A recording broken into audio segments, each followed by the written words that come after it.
Léo. Je suis papa. Mon métier, c'est nous, depuis 2 ans.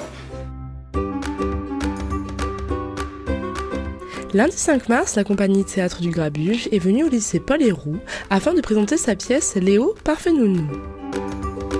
Ouais, quand on se croise, je vois bien que vos yeux comprennent pas. Donc, la pièce qu'on présente ici au lycée Paul Héroux, c'est Léo, parfait nounou. Donc c'est un texte écrit par Leïla Anis et Sylvain Bolreda et qui est interprété par Sylvain Bolreda. C'est un texte qui au départ est une commande d'écriture sur les questions d'égalité femmes-hommes. Donc on a choisi d'écrire l'histoire d'un homme, donc Léo, ancien camionneur, qui décide de devenir assistante maternelle. Donc d'où le titre du spectacle, Léo, parfait nounou. Oui, vous êtes bien chez Madame Roux, Nounou. Oui, excusez-moi, j'ai une sorte de petit chat dans la gorge. Sylvain Bolreda interprète dans cette pièce de théâtre Léo, mais pas seulement. Léo, c'est un homme... En fait, il est courageux, mais parce qu'il veut changer de métier. Mais son courage, en fait, il le trouve énormément dans les yeux, dans le regard de sa femme, qui l'aide. Donc, comme sa femme est là et qu'il en parle, je suis obligé de jouer sa femme. Dans le regard de ses enfants, sa grande fille, Sarah, et puis son tout petit, Naël, pour qui il a envie de changer de métier. Naël, sentant la tension monter, attrape mon chapeau de cow-boy et se met à jouer au rodéo sur le poney en peluche en criant « Vas-y, Être un papa oiseau migrateur qui rentre au nid quand il peut, retrouve sa femme isolée dans un cocon de fatigue, en tête à tête avec l'oisir, affamé de tout nuit et jour. »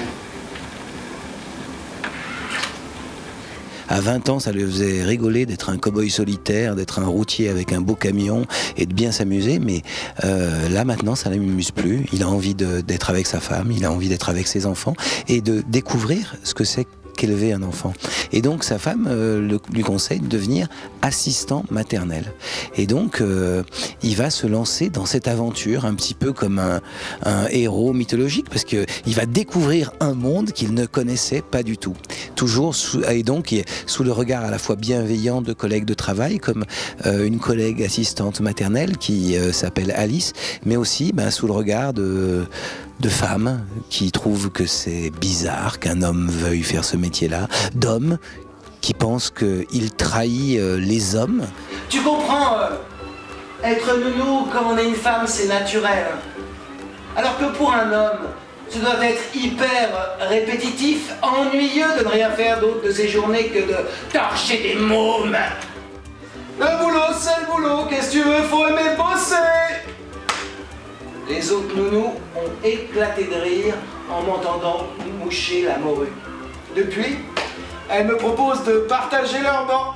Et donc, Léo, il essaye de se construire une conduite à travers tous ces personnages, et vraiment sous le regard et l'amitié de ceux qu'il aime, donc c'est-à-dire sa famille.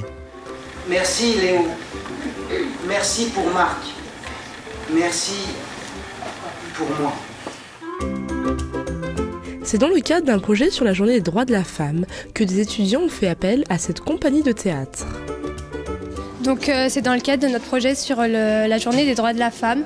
Donc on a dans notre bac professionnel gestion-administration. Donc nous on a choisi cette journée parce qu'elle nous tenait à cœur. Puis on a fait des recherches, on a pensé une pièce de théâtre. Puis on a trouvé la compagnie du théâtre Grabuge et leur pièce de théâtre, Léo parfait nounou. Du coup on les a contactés. En tant que papa et nounou, je devais veiller à la santé, à la sécurité et à l'épanouissement des enfants.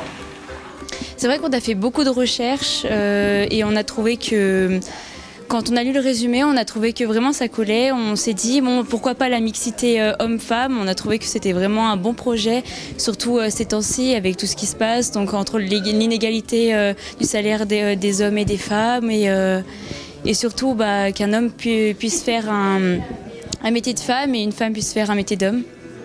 On t'a aidé dans ta transformation de vie. Mais la mutation, on ne peut pas la faire à ta place.